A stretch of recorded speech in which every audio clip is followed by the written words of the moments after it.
माधवदास जी जगन्नाथपुरी में विराजते थे और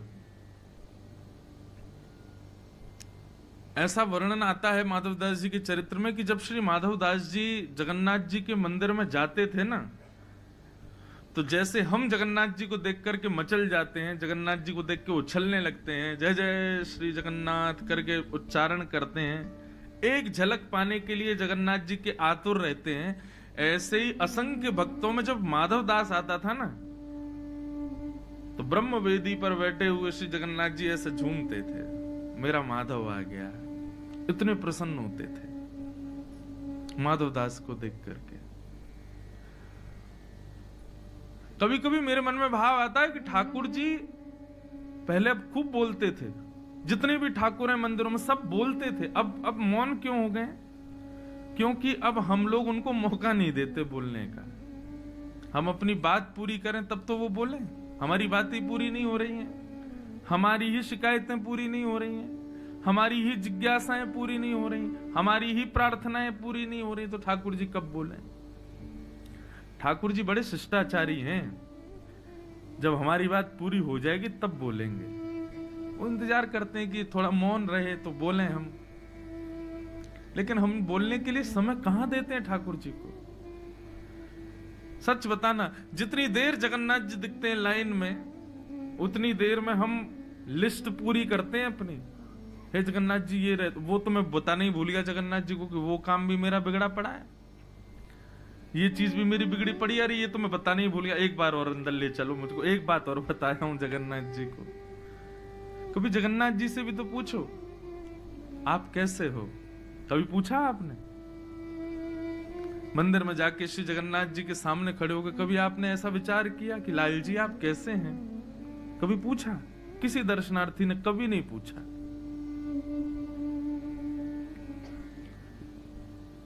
हमारा भाव होता है जब भी हम ठाकुर जी को वृंदावन से बाहर कहीं भी दर्शन करते हैं, तो हमारे मन में ऐसा भाव आता है कि हमारे ब्रज के लाला हैं। बेचारे जैसे अपने घर का बालक हॉस्टल पढ़ने चला जाए, अपने घर का बालक विदेश में नौकरी करे, तो कभी हमारा उस क्षेत्र में जाना हो तो उस घर के सब लोग कहते हैं भैया हमारा बेटा रहता है, उससे पूछिए ना, सब ठीक है ना, कोई दिक्कत तो नहीं। ऐसी जब हम श्री ठाकुर जी को ब्रज के बाहर कहीं दर्शन करते हैं, एक दिन तो मन में भाव आता है लाल जी कैसे हो, सब ठीक है ना? आप सच बताना, कोई व्यक्ति आपसे पूछ ले आप कैसे हो। कई बार ऐसा होता है कि जब हम बहुत पीड़ा में होते हैं ना, बहुत दुविधाओं में होते हैं, बहुत व्यस्त होते हैं, सबको लगता है हम बड़े सुखी हैं, हम बड़े व्यस्त हैं, हम बड़े अच्छे हैं, हमारा सब बहुत बढ़िया चल रहा है, लेकिन उस बीच में कोई प्रेम से आकर के पूछ ले आप कैसे हो, फिर शब्द नहीं आते, फिर तो आंसू आते हैं कि किसी ने पूछा कि मैं कैसा हूं। लेकिन ठाकुर जी के सामने हम सब बस ये बताते हैं हम कैसे। कभी ठाकुर जी से पूछा आप कैसे हैं? हमको लगता है वो भगवान है, परम प्रसन्न होंगे, बढ़िया ही होंगे, सब आनंद में ही होंगे। ये सब शास्त्रीय पद्धति से ठीक हो सकता है, हमारी ब्रज की पद्धति में ये सब नहीं चलता। हमारे ब्रज में तो वो लाला ही है, और जैसे सबको कष्ट है, जैसे सब दुखी हैं, जैसे सबको कोई ना कोई पीड़ा है, ऐसे हमारे लाला को भी कोई ना कोई पीड़ा वैसे तो कभी ना हो। सब ब्रजवासी यही कामना करते हैं हमारे बिहारी जी राजी रहें, हमारे राधामन लाल प्रसन्न रहें, हमारे जगन्नाथ जी खूब आनंद में रहें। लेकिन फिर भी कभी प्रयास करना, जगन्नाथ जी तो जगन्नाथ जी, आप पूछेंगे ना कैसे हो, आपके हाथ पैर कांप जाएंगे, आप ही द्रवित हो जाओगे। पूरे दिन बैठे रहते हैं, सब भक्तों को दर्शन देते हैं, सबकी सुनते हैं, कोई उनसे पूछे आप कैसे हो? माधवदास जी का ये स्वभाव था, वो जब भी जगन्नाथ जी के सामने जाते थे तो जगन्नाथ जी की राजी पूछते थे आप कैसे हो ठाकुर जी, आज भोग लगा ढंग से, आज पुजारियों ने कोई त्रुटि तो नहीं करी, आपकी सेवा बढ़िया चल रही है, वस्त्र आपको सुख तो दे रहे हैं, कोई कष्ट तो नहीं। इसलिए ठाकुर जी माधवदास जी से बात करते थे कि मेरी सुध लेता है, ये जानते हुए भी कि मैं परब्रह्म हूं, फिर भी मेरी सुध लेता है। सुध वो ही ले सकता है जिसको परवाह हो। लेकिन हमको अपनी परवाह से फुर्सत कहां, हम ठाकुर जी की सुध कहां से लें?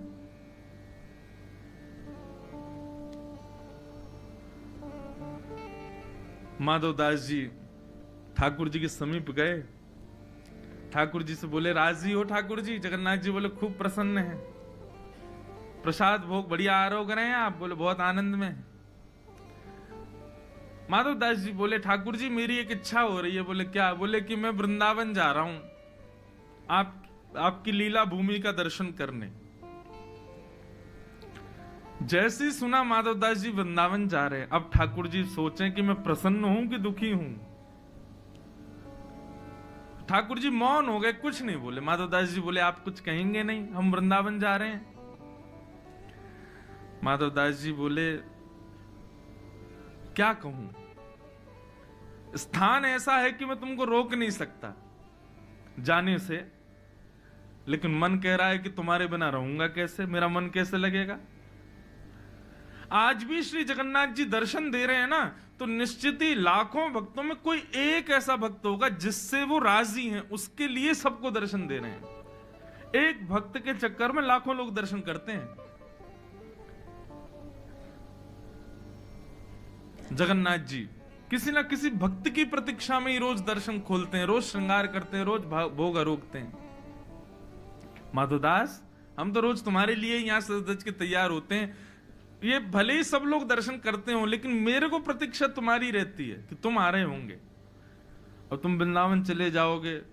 और उस समय इतने साधन थोड़े ही थे कि फ्लाइट पकड़े सीधे पहुंच गए, आ गए, दर्शन करके वापस एक दिन में। पहुंचने में ही महीनों लगेंगे, फिर तुम वहां रुकोगे, दर्शन करोगे, फिर लौटोगे, कितने दिन में आओगे? 6 महीना तो लग जाएंगे तुमको। हम कैसे रहेंगे तुम्हारे बिना? भक्ति की परम स्थिति यही है। हम तो ठाकुर जी के बिना रह ही लेते हैं, लेकिन अपनी भक्ति ऐसी प्रगाढ़ हो, ठाकुर जी हमारे बिना विचलित हो जाए।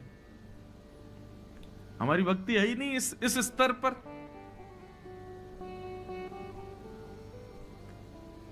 माधवदास जी के वृंदावन जाने के प्रसंग को सुन करके श्री जगन्नाथ जी बोले, माधव तुम्हारे बिना कैसे रहेंगे हम? हमारा मन ही नहीं लगेगा।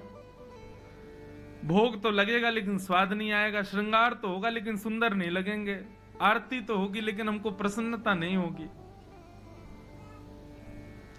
माधवदास जी बोले, तो फिर अब बताओ क्या करें? फिर वृंदावन नहीं जाएं? बोले, नहीं, ऐसा भी नहीं चाहते कि तुम वृंदावन नहीं जाओ, वृंदावन तो जाना ही चाहिए।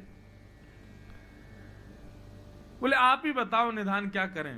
जगन्नाथ जी बोले, हमको ले चलो संग में, तुम्हारे संग रहेंगे तो वृंदावन भी चलेंगे, प्रसाद भी पालेंगे। माधवदास जी ऐसे बोले, ये असंभव है, आपको कैसे ले जाऊं? 2 कारण हैं आपको ना ले जाने के।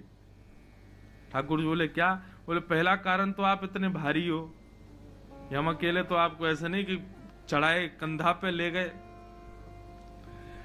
दूसरा, आपको इतनी भूख लगती है, मैं दिन भर देखता हूं 7 बार आप भोजन करते हो। 7 बार होता है? 8 बार? 7 बार? हमारे यहाँ तो अष्टयाम होते, 8 बार करते हैं। हमारे यहाँ एक भोग ज्यादा लगता है, वो बताऊं कौन सा? ठाकुर जी का बाल भोग लगता है। सुबह उठते ही ठाकुर जी उठते पट दूध पियो, दूध और लड्डू पीते खाते हैं सुबह उठते ही। अष्ट सखा तो कहते हैं ठाकुर जी तब तक नहीं उठते जब तक यशोदा मैया दुग्ध को गिलास लाल जी के मोते ना लगा दे। लाला को ऐसे सर उठाएंगी और जैसे ही जो पात्र है दुग्ध का उसको मुंह से स्पर्श कराएंगे, दूध एक घूंट अंदर जाएगा, तब ठाकुर जी की आंख खुलती। बोले, अच्छा मैया वो रह गई। और उसके संग फिर लड्डू पाते हैं। बताओ, यहां हम सवेरे उठते ही हाथ देखें, पृथ्वी प्रणाम करें, बाकी बात माता पिता को प्रणाम करें, बाकी बात शौचाचार निवृत्त नहा धो के तब कोई अन्न जल ग्रहण करते हो। हमारे ठाकुर जी उठते ही झूठे मुंह दूध पीते हैं पहले तो, और बिना दूध पवाए अगर ठाकुर जी उठा दिए तो पूरे दिन झोंका ही आते रहेंगे, नींद ही आ रही है अभी। क्यों? वो थापन भोग नहीं दिया हमको, तो सुबह उठते ही भोग लगाएंगे। फिर उसके बाद यशोदा मैया नवावे ना ठाकुर जी। अपनी साड़ी के एक भाग को गीलो करके वही ते आंख पहुंच दे, वही ते मुंह पहुंच दे, वही ते गलो पहुंच दे, हाथ पात पहुंच दे, है वो लाला तैयार। क्यों? छोटो लाला है, कहीं बीमार नहीं है जा। यहाँ जगन्नाथ जी में भी चांदी के बड़े बड़े शीशा हैं, जगन्नाथ जी के आगे रख दिए जाते हैं। जगन्नाथ जी का जब प्रतिबिंब उसमें दिखता है दर्पण में, तो दर्पण में ही जल मार देते हैं, लो जगन्नाथ जी नहा लिए। और साल में एक बार प्रत्यक्ष नवाए जाते हैं, तो उससे बीमार हो जाते हैं, 15 दिन बुखार आ गए। और यहाँ भक्तों के लिए इतने शौचाचार बता दिए, नहाओ धो, इतने पवित्र रहो, ऐसे रहो वैसे रहो। खुद ठाकुर जी की सेवा साधारण नहीं है। पहले खुद उठो, खुद नहाओ, फिर इनको उठाओ, और उठते ही नहाएंगे नहीं, पहले भोग लगाएंगे, फिर आरती करवाएंगे। लाड़ लो लाला है ना, लाड़ लो मतलब बिगड़ेल। अब इस बात को कहीं काट के कोई वायरल नहीं कर दे कि महाराज जी ऐसे बोल रहे थे। लाड़ लो लाला है, प्यार चाव को धोना, प्यार चाव के तो बिल्कुल अधीन है। पूरे दिना ऐसे आलस में रहे कि यह हाथ को भी उठा के कोई और ही धर दे, मैं ना उठा पाऊंगा या है।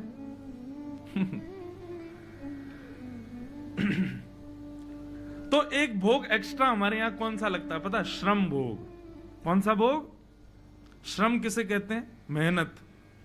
कौन सी मेहनत करें? कछु तो करें ना, पूरे दिन मंदिर में बैठे रहें, कहां मेहनत करें? बोले भैया पुजारी लोग श्रृंगार करें ना, सिर पे मुकुट धरा में, गले में माला पहना में, हाथ के नीचे पटका लगा दें, पीतांबरी पहना में, तो यही थे ठाकुर जी थक जाएं। अरे थक गो मैं तो हमारे वृंदावन में, ब्रज में, श्रीनाथ जी में, नाथ द्वारा में श्रम भोग आता है ठाकुर जी को। तो काय से थक गए? बोले अपनो श्रृंगार करावे से ही थक गए। बताओ, कभी कभी तो विश्वास ही ना हो, इनने कंस मारो भी हो सच में कि अपने आप ही मर गो, श्रृंगार करावे में थक जाएं। श्रम भोग। तो माधवदास जी बोले इतना भोग लगता है आपको, मैं आपको वृंदावन लेके जाऊंगा, रास्ता भर भोग ही पवा तो जाऊंगा। ठाकुर जी बोले देखो हम हल्के तो हम हो जाएंगे, और रही बात भोग की, तो भाई वृंदावन जाने के लिए हम कुछ भी कर सकते हैं। श्रीमद् भागवत में केवल एक जगह ऐसा लिखा है कि सर्वकाल सुखावम। ठाकुर जी कहते हैं मुझे वृंदावन मिल जाए, फिर चाहे मुझे भोग मत लगाओ, मेरी आरती मत करो, मुझे नवाओ मत, मेरी सेवा मत करो, मुझे सब स्वीकार है, बस वृंदावन ले चलो। मुझे वृंदावन बहुत प्रिय है। जैसे कई लोग कहते हैं ना, बस हम वहां पहुंच जाएं, फिर चाहे कहीं रह लेंगे, कोने में जगह दे देना। ऐसा कई स्थानों के प्रति हमारा ऐसा भाव होता है, ऐसे ही ठाकुर जी का वृंदावन के प्रति भाव। भोग मत लगाओ चलेगा, स्नान मत कराओ चलेगा, श्रृंगार मत करो चलेगा, भूखे रह लेंगे लेकिन ले चलो वृंदावन। तो जगन्नाथ जी बोले हम हल्के हो जाएंगे, और रही बात भोग की तो हम भूखे रह लेंगे, व्रत कर लेंगे। वृंदावन जाने के लिए व्रत करना पड़े तो मंजूर है, लेकिन वृंदावन ले चलो। माधवदास जी बोले पूरी जगन्नाथपुरी मेरे पीछे भागेगी, ये पंडा पुजारी सब जान से मार देंगे अगर मैं आपको ले गया तो। अब ठाकुर जी यहीं बैठे रहो, बहुत भक्तों को विरह देते हो, 6 महीना आप भी विरह सहो अब। और 6 महीना का अवकाश दे करके माधवदास जी चले गए। जगन्नाथ जी की आंखों में मोटे मोटे अश्रुबिंद आ गए, मेरा माधव जा रहा है मुझे छोड़ के। जगन्नाथ जी को समझा रहे हैं माधवदास जी, जैसे कोई बालक को समझाता है, अरे मैं आ जाऊंगा, रो मत आप, मैं अभी आ जाऊंगा। सोचो कैसी भक्ति माधवदास की। उसके मंदिर से निकलने पर श्री जगन्नाथ जी विरहातुर हो रहे हैं। एक बार हम ना दंडवती परिक्रमा लगा रहे थे गोवर्धन की, एक बार लग गई बस बहुत है, वो लगाई ली बस हमने जैसे तैसे। वैसे ब्रजवासी इनको ज्यादा व्रत नियम करवे की आवश्यकता ना है, ब्रजवासी कर लें तो बहुत बड़ी मानो। ठाकुर जी भी देखें वाह ब्रजवासी दंडवती कर रहा है। तो एक बार हमने दंडवती करी, तो हमारी दंडवती प्रसिद्ध है, मैं कथा में कई बार बता चुका हूं, लेकिन माधवदास जी से थोड़ी मिली हुई बात है इसलिए बता रहा हूं। दंडवती लगाने में एक हिष्ट पुष्ट व्यक्ति को ज्यादा से ज्यादा 1 सप्ताह का समय लगेगा। 1 सप्ताह में दंडवती 21 किलोमीटर की हो जाती है, और ज्यादा शीघ्र भी नहीं करना चाहिए, तो 1 सप्ताह लगता है। लेकिन हमको लगे 16 दिन, और 16 दिन भी कैसे लगे? पहली दंडवती के 10 दिन के पड़ाव हमने पूरे किए दीपावली के पास। तो दीपावली पर 10 दिन हमको पूरे हुए तो हम पहुंच गए थे जतीपुरा। और जतीपुरा पहुंचते ही महाराज घर वालों के फोन आए, बोले कि भैया अब दंडवती में ही रहोगे, दीपावली है, घर आ जाओ। हमने कहीं बीच में परिक्रमा छोड़ के आ जाएं, तो बोले अरे ब्रजवासी को तो सब छूट है, आ जाओ। तो हमने कही गिरिराज बाबा अब हमारी कथाएं हैं और कुछ दिन के लिए घर जा रहे हैं, फिर कथाएं उससे जब अवकाश मिलेगा तब आएंगे बाकी पूरी करने। तो दंडवती 10 दिन की वहां पूरी करके हम चले गए। फिर उसके बाद हमको समय मिला होली के पास। तो होली के पास 6 दिन और लगाए। तो हुआ क्या कि वहां आज भी गोवर्धन में आपको पता होगा 3 महात्मा ऐसे हैं, वो 3 परिक्रमा रोज लगाते हैं। 21 किलोमीटर की 3 परिक्रमा रोज। तो जब हम दंडवती लगाते थे ना, तो वो बाबा, तीनों बाबा पीछे से आते, जानते थे, जैसे ही हमको देखते तो पीछे से प्रणाम कर लेते थे। मैंने बाबा आप प्रणाम मत करे। अरे नहीं नहीं, ब्रजवासी हो, वक्ता हो, व्यास जी के पुत्र हो, कथा सुनाते हो और आप दंडवती लगा रहे हो। आज तो गिरिराज जी भी आनंदित हो रहे होंगे, बताओ ब्रजवासी दंडवती लगा रहे हैं। तो उनसे बैठ के ऐसे संवाद होता था। अब 10 दिन लगावे के बाद हम तो चले गए कथा करने। 6 महीना बाद जब मैं अपनी बची हुई दंडवती पूरी करने आया तो बाबा ने पीछे से देखा, उनको लगा इन्होंने दूसरी दंडवती शुरू कर दी है। एक हो गई 6 महीना पहले, अब ये दूसरी दंडवती लगा रहे हैं। तो बाबा इतने भाव विभोर, धन्य धन्य, जय हो भैया गिरिराज बाबा, ब्रजवासीन की जय। यहाँ लोग एक बार दंडवती लगाएं तो 5 साल तक आते नहीं, आपने 6 महीना में दूसरी शुरू कर दी। मैंने बाबा पहली चल रही है अभी तो 10 दिन पूरे हुए हैं, 6 दिन अभी तो जतीपुरा पे छोड़ के चले गए 6 महीना पहले, अब बची हुई पूरी करने आए हैं। तो बाबा बोले अरे राम राम, फिर तो आप तो बिल्कुल ही वो, बताओ 7 दिन में पूरी हो जाती है, आपकी 6 महीना से भी अटकी पड़ी है, इतना समय क्यों लग रहा है। तो मन में एक भाव आया, मैंने कि देखो बाबा, कोई मेहमान घर पे आवे लेकिन वो मेहमान पूरे घर के लोगों को परेशान करे, सुबह चाय पिलाओ, नाश्ता कराओ, भोजन कराओ, ये खिलाओ वो खिलाओ, तो घर के लोग क्या करते हैं, एकांत में जब बैठते हैं बोले कब जाएगा ये, दिमाग खराब कर रखा है इसने, सुबह ये खिलाओ वो पिलाओ, कब जा ही नहीं रहा है, इसकी वापसी कब की है। बोले 5 दिन हो रहे। अरे राम 5 दिन कैसे कटेंगे। मैंने कहा लेकिन कई मेहमान घर में ऐसे आ जाते हैं, मैंने कहा वो चाय की पत्ती भी खुद ही ले आते हैं, बच्चों को 500 रुपये रोज दे देते हैं, घर में रोज मिष्ठान आ रहा है, रोज घर के लोगों को खिलाने ले जा रहे हैं और पैसा खर्च खुद ही कर रहे हैं। तो ऐसे मेहमान के जाने का समय आता तो घर के लोग रोते हैं, भैया ये जा क्यों रहा है, 2-4 दिन और रुक जाए, अरे 5-6 दिन और रुक जाओ। कई बार तो इतने हम अधीन हो जाते हैं कि मेहमानों की टिकट तक कैंसिल करवा देते हैं, भैया तुम जाओ मत, तुम रुको, हमारे संग ही चलना। तो मैंने कि बाबा जो लोग 7 दिन में परिक्रमा करके चले जाए ना, गिरिराज बाबा उन्हें भगा दे, बोले अरे जल्दी जाओ तुम कर आगे भैया, तुमको खूब बल मिल जाए कि जल्दी तुम्हारी पूरी हो जाए परिक्रमा। मैंने हम 6 महीना ते अटके पड़े हैं गिरिराज बाबा, रोज के नेक और रुक जाओ, एक दिन और रुक जाओ, नेक और हमारे पास रहो। मैंने कि हम प्यारे लग रहे हैं गिरिराज जी को, यहाँ हमारे 6 महीना से अटके पड़े हैं यहीं पे, जो जल्दी चले जाए समझो कि गिरिराज बाबा जल्दी भगा दिए। तो ये भाव सुन के बाबा इतने प्रसन्न हो गए, बोले अरे आपके भाव देखो।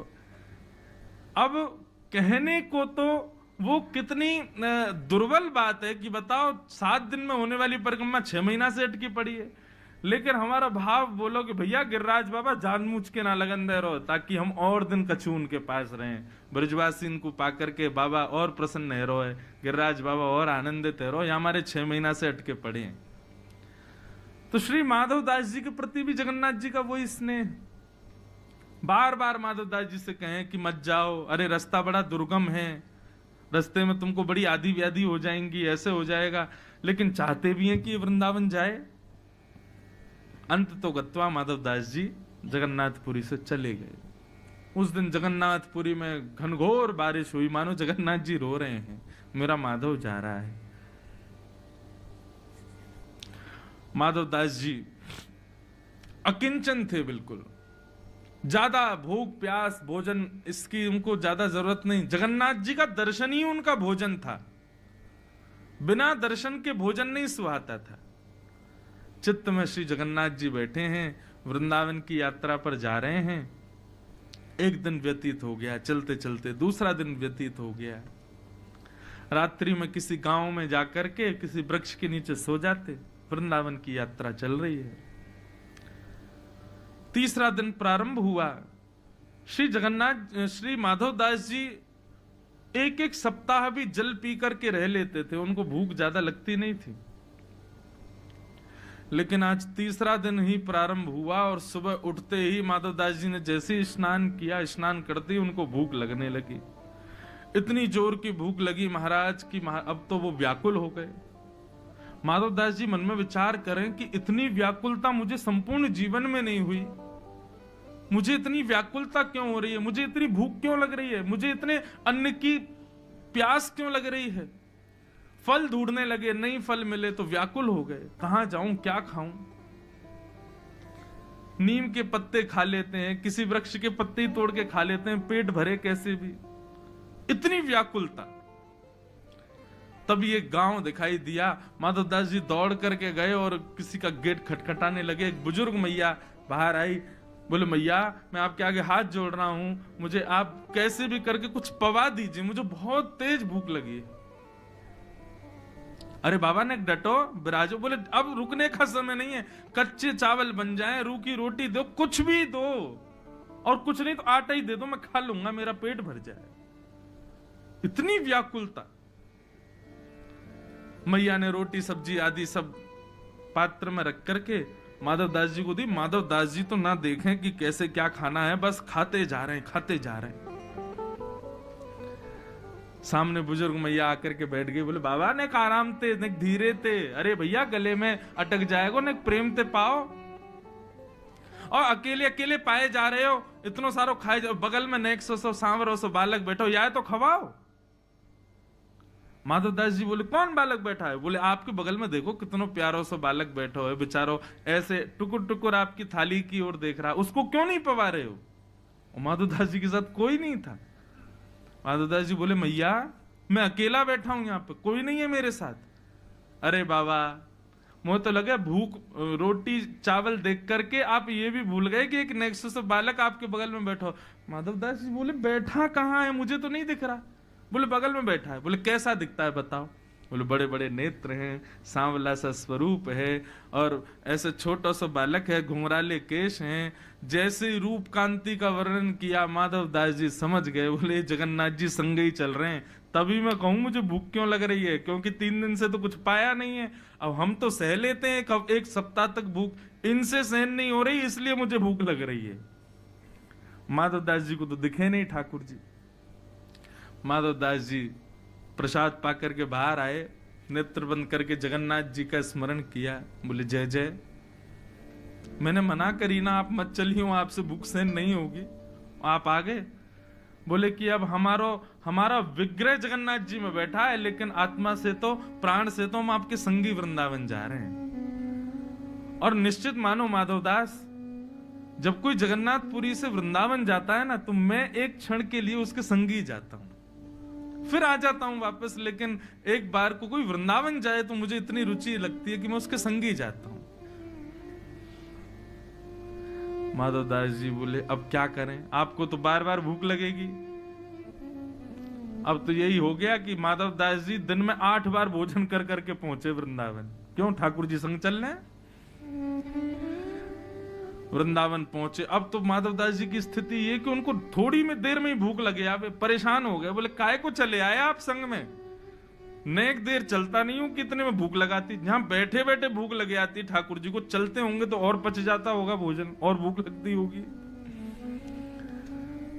माधव दास जी वृंदावन पहुंचे। अब नियम तो वैष्णव का ये कि वृंदावन जाते ही वैष्णव मंदिरों का दर्शन करते हैं, लेकिन माधव दास जी को इतनी भूख लगी कि यमुना जी के तट पर पहुंचे। यमुना जी में स्नान किया, तुरंत कहीं से चने लाए, और चने ला करके रूखे चने ही खा लिए। क्या करें, भूख मिटाएं कैसे भी। चने खा लिए। चने खा करके जब थोड़ी भूख शांत हुई, तब माधव दास जी बोले अब चलो वैष्णव मंदिरों के दर्शन करें। यमुना जी को प्रणाम किया। वृंदावन में विचरण करते हुए श्री वृंदावन बिहारी लाल के दर्शन करने के लिए जैसे ही निधिवन राज पहुंचे, निधिवन में कुंज बिहारी विराज रहे थे, स्वामी श्री हरिदास जी सेवा कर रहे थे सब रसिक संतों के साथ में। माधव दास जी दर्शनार्थियों में बैठे थे और अंदर बिहारी जी की सेवा चल रही थी। अच्छा, बिहारी जी अभी मंदिर में विराजते हैं, पहले तो कुंज में ही विराजते थे, वन में विराजते थे, निधि वन में। स्वामी श्री हरिदास जी सेवा करते करते अंदर से बाहर आए और दर्शनार्थियों बोले, भैया तुम में से माधव दास कौन है? माधव दास जी बोले, इनको मेरा नाम कैसे पता है? माधव दास जी बोले, भैया हम हैं। बोले, तुम जगन्नाथपुरी से आए हो? बोले, हाँ आया तो जगन्नाथ। आपको कैसे पता मेरा नाम? आपको कैसे पता मैं जगन्नाथ? मैं तो पहली बार वृंदावन आया हूं। बोले, अरे हमारे बिहारी जी ने तेरा नाम बतायो है। माधव दास जी तो व्याकुल हो गए, बोले, बिहारी जी भी जानते हैं मुझे? जगन्नाथ बिहारी जी में कोई अंतर थोड़ी, एक ही है। स्वामी श्री हरिदास जी बोले, को आओ। माधव दास जी उठ करके गए, स्वामी जी के पास में जाकर के बैठे, स्वामी जी से बोले, बताइए ना बिहारी जी को मेरा नाम कैसे पता? उनको कैसे पता मैं जगन्नाथपुरी से आया हूं? तो बता, एक ही तो है जगन्नाथ जी और वो। तो माधव दास जी बोले, क्या बोला बिहारी जी ने? बोले, बिहारी जी ने ये बोलो कि मैंने भोग रखो ठाकुर जी के आगे, और जैसे ही भोग रखो तो बिहारी जी ने मुंह फेर लिया। बोले, भूख ना लग रही। मैंने, क्यों? आप तो भोजन देख करके मचल जाते हो, आज कह रहे हो भूख ना लग रही? बोले, अरे कहा करूं, माधव दास आया हो, माने मुंह को रूखा चने खवा दिए, और रूखे चने खावे तो मेरो पूरा गलो सूख गयो, मेरो पेट भर गयो। रूखे चने ही मेरो पेट भर दियो आज वाने। माधव दास जी ने जैसे ही सुना कि मैं तो जमुना जी के किनारे बैठ के प्रसाद पा रहा था, चने पा रहा था, क्यों जगन्नाथ जी मेरे संग हैं, लेकिन मेरे पाने से ठाकुर जी तृप्त हो रहे हैं, ये बात सुनकर के माधव दास जी भाव विभोर हो गए। स्वामी जी बोले, अब चल तो को बिहारी जी के दर्शन कराएं। जैसे ही कपाट खोले, एक क्षण को जगन्नाथ जी दिखे, दूसरे क्षण में बिहारी जी, फिर एक क्षण को जगन्नाथ जी, दूसरे क्षण में बिहारी जी। माधव दास जी आनंदित हो। दिनों दिन तक निधिवन राज में ही रोते रहे, बिलखते रहे, कितना प्रेम करते हैं श्री जगन्नाथ जी मुझसे। मैं पाता हूं तो पेट इनका भरता है, हम तृप्त होते हैं तो पेट इनका भरता है। जगन्नाथपुरी में तो ये बात सार्थक है कि महाप्रसाद का भोग जगन्नाथ जी के सन्मुख रखने के बाद सब वैष्णवों को दिया जाता है। इसलिए स्कंद पुराण में वेदव्यास जी कह रहे हैं, एक तिनका भी झूठा मत छोड़ो। क्यों? क्योंकि आप नहीं पा रहे हो, आपके गर्भ में बैठ करके श्री जगन्नाथ जी पा रहे हैं महाप्रसाद को। आप तृप्त होगे तब जगन्नाथ जी तृप्त होंगे। कहीं आपने महाप्रसाद को अतृप्त होकर के स्वाद में कुछ इधर उधर जान करके आपने छोड़ दिया, तो आप सोचना कि जगन्नाथ जी भूखे रहेंगे आपकी वजह से। इसलिए आकंठ होकर के पाओ।